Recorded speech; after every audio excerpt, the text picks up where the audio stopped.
કોઈ પણ પ્રકારની ચૂંટણી હોય ને દેશમાં ત્યારે આપણે એ વાતની ચર્ચા જરૂરથી કરતા હોઈએ છીએ કે મહિલાઓનું યોગદાન કેટલું.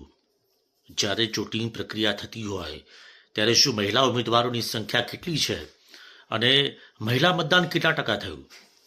વાત કરવી છે એક એવા બાહોશ, નીડર, લોયલ, એવા લોયરની, એવા ધારાશાસ્ત્રીની જેમણે એક ઉજળું નામ કર્યું છે ગુજરાતના કાયદાકીય ક્ષેત્રમાં. તે બહુ વકીલ છે અને અનેક એવા શોષિત અને પીડિત લોકોની તે બહુ બહાર આવ્યા છે. નામ છે સોનલબેન જોશી.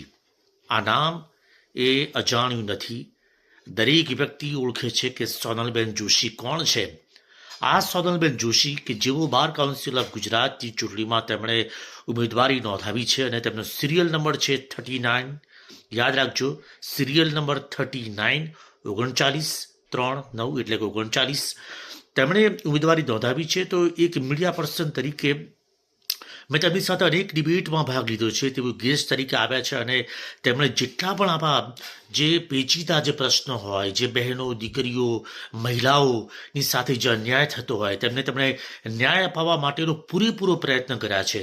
તેઓ છેક છેલ્લે સુધી લડી લેતા હોય છે અને તેમને ન્યાય અપાવીને જ તેઓ રહેતા હોય છે.